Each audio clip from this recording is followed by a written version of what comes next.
Hello everyone, I have a brand new knife for you today. This one comes to us straight from China via AliExpress. And now normally I do not look at knives from that site, but this one I decided to make an exception for. So I did order this knife, the Bearfly, back in October, and as of today it's early December, and so this knife took quite a while to get here. But three reasons why I decided to take a look at the Bearfly here. Number one, we have a D2 blade. Number two, we have Micarta Scales, and these ones are blue micarta, which I particularly like. And number three, as far as I can tell, this is an original design. So if you can prove me otherwise, please do leave a comment below if this is a clone of something, because so many knives on AliExpress, of course, are knockoffs / clones of knives designed here in America. So this one, as far as I can tell, is original, but let's take a closer look at the Jufule Bearfly. So the Jufule brand is the store that I bought it from, and they're the ones who market this knife primarily, as far as I can tell. But what we have here, we have a D2 blade with this nice stonewash finish on it, 3.38 inches long. And so the overall length of this knife when opened is about 7.6 inches. So it falls right into that category of a medium-sized EDC knife. We have these lovely blue micarta scales. Take a close look at that. There is a slight scratch in the scale, but that is from me, and I'll explain that in just a second. But before we go any further, let's make a quick size comparison between the Bearfly here and a couple of other knives that you may be familiar with. So first off, we'll take a look at the Spyderco Endura. So this is a generally full-size knife, of course a bit bigger than the Bearfly, as well as the Kershaw Blur. So right in between you can see a size comparison. We'll just do pivot to pivot size comparisons here. And you can see it falls right into that medium-size EDC everyday carry knife category. So I just wanted to show a quick size comparison. So in hand it feels really nice. And you'll notice this knife does feature the axis lock. And so, of course, the axis lock is a bench-made thing. And then one of the reasons, of course, why I wanted to buy this, and why I kind of allowed myself to buy this, is because the axis lock, while it is a bench-made trademark, essentially, that patent of theirs recently expired. So other knife companies are free to use the axis lock without having, of course, to get permission, pay royalties, etc., to Benchmade. So the fact that it is a Chinese produced knife with the axis lock, that does add a small amount of legitimacy to it. And so we can see on this version of the knife, all of the hardware is blacked out. So the screws, the pivot, the pocket clip. And when it comes to the pocket clip, it is reversible, left or right hand side carry, tip up. And what we see right here, I call this kind of a Hinderer-esque pocket clip, because it has that very similar shape. So you could say, I guess, the pocket clip design is a bit copied, but you know, pocket clips are pocket clips, you know, and this particular one is not deep carry. But as a buying option, they do have this knife with the satin hardware. This particular one I just decided to choose because I thought the blacked out hardware would look good with the blue micarta scales. And I think it does. I think it looks great.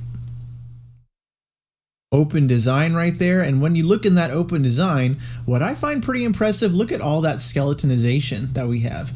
So they really tried to keep the weight light on this knife, and they succeeded quite well, honestly, because given the size of the knife, the size of the blade itself, we are coming in at under 3 ounces. So last I checked, let me just double check for everyone on the video, we are coming in at 2.97 ounces. So that's pretty respectable for a medium-sized EDC knife. And so this knife right here, we have thumb studs, we have jimping. Jimping is functional, no issues there. I do like this blade shape because it looks, you know, almost like a clip point, but it's kind of like a cross between a clip point and a drop point blade. Very, very nicely done. Of course it's sharp, no issues there. But I did mention earlier, we do have a slight little scratch on the scale, and that is inflicted by me because unfortunately there was an issue right out of the box with this knife. Not even really an issue anymore, but straight out of the box, of course, I take the knife out of the box. When it arrived, I decided, yeah, let's flick it. So I flicked it nice and hard open, and I tried to close it, and there was an issue. I was not able to close it. It got stuck in the open position. So this axis lock was stuck and wasn't wanting to move like it just did right now. So as a result, I was thinking, it's kind of stuck in there. So I decided to grab my trusty screwdriver and jam it in to try and wedge it open. And what I did is scratch. And so we have a nice scratch in the Micarta Scales there. Not a major thing or anything. And honestly, everyday wear is going to do worse to it, I'm sure. But that being said, out of the box, the axis lock was gritty. It still is somewhat gritty. When you really flick it open with force, it can be hard to close. It's a little better now. You can see, you can hear the sound right there. But it is a lot better than it was when I first took it out of the box. And of course, it's going to break in. So that's a little bit of a wear issue right there, because the knife is brand new. As you use it, as you carry it, that lock is going to wear in just like any Benchmade would. But that being said, I have never had a Benchmade out of the box refuse to shut. So that's a definite quality control issue there. But does it really matter? The Bearfly here, $24 for a D2 blade, $24 for Micarta Scales. They have blue, they have black, and they have green as an option for you. And as far as I know, $24 for an original design from China. So good on them to do that. And again, if I am wrong, and if there is a knife designer who designed this knife and I just was unaware, please do inform me. I try and do my research, but at this point in the game, there are a lot of designers out there, a lot of knives on the marketplace that China would love to copy. And this could be one of them, but as far as I know, it's an original. So hopefully it is. Because of course, for some of us, that matters quite a bit when buying knives. Luckily, it arrived almost 2 months to get here, so this is one of the longest shipments I ever waited for from China. Very simple box. It's not even worth opening because it's full of nothing but bubble wrap. But Jufule, high quality knife. We have a QR code right there. I haven't scanned that yet, so if you want to pause it and scan that, I'm betting it probably just leads to the listing on AliExpress.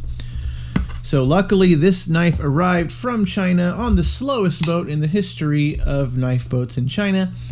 But I just wanted to share it and show it off to you guys in case you have any questions, in case you saw this on the site and were wondering, hey, is that knife going to be worth it at all?